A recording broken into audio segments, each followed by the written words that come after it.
Assalamualaikum warahmatullahi wabarakatuh. Kembali lagi dengan saya Nimas Aiwangi dengan NIM 7211419111 dari akuntansi A 2019.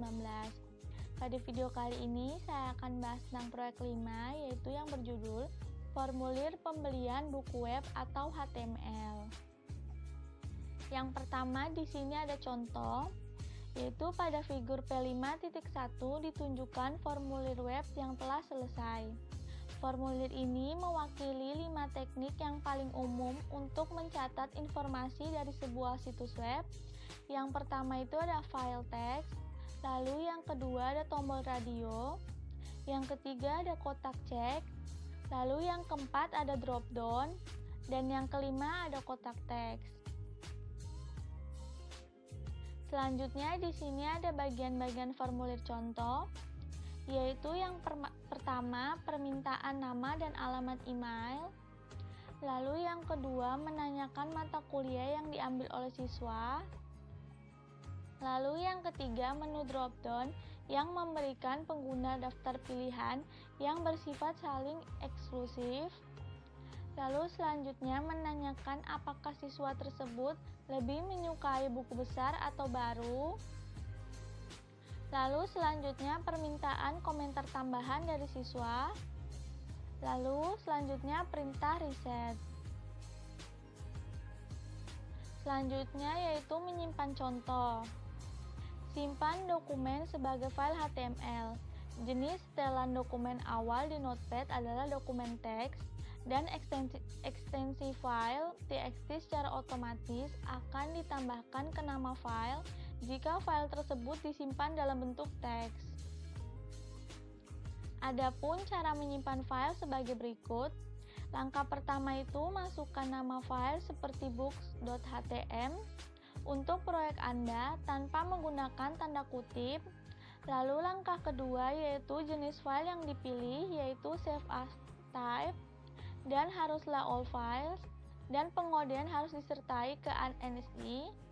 Lalu langkah ketiga, jika tidak memilih all files sebagai jenis file, maka halaman web biasa tidak akan bekerja. Lalu selanjutnya melihat halaman web, yaitu langkah pertama, bukalah browser web dan pilihlah perintah file diikuti subperintah open. Lalu langkah kedua, ketikkan nama file atau browser untuk mencarinya. Lalu langkah ketiga, dan klik tombol OK, maka halaman web Anda akan terlihat di browser. Lalu selanjutnya di sini saya akan membahas tentang proyek 6, yaitu dasar-dasar spreadsheet. Adapun yang pertama di sini ada contoh. Pada figur P6.2 menampilkan lembar data invoice.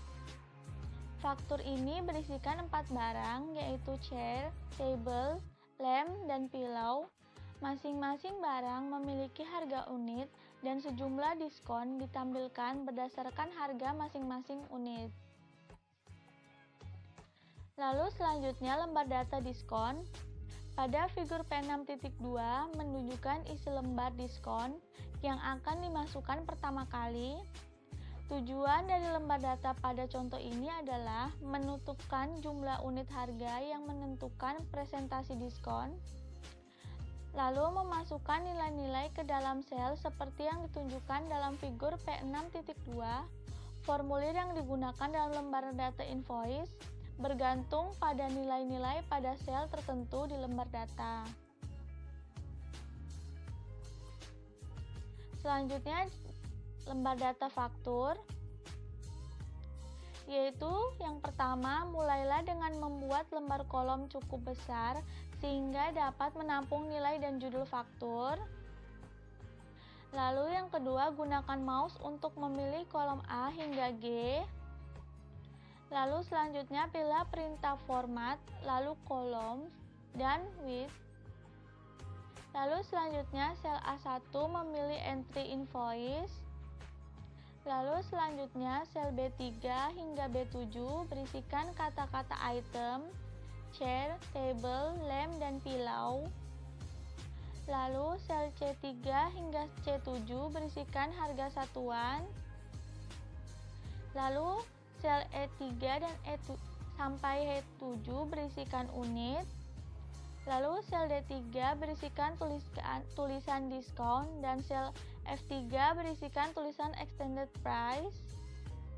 Lalu sel G8, F10 dan G10 masing-masing berisikan total, amount due, dan date.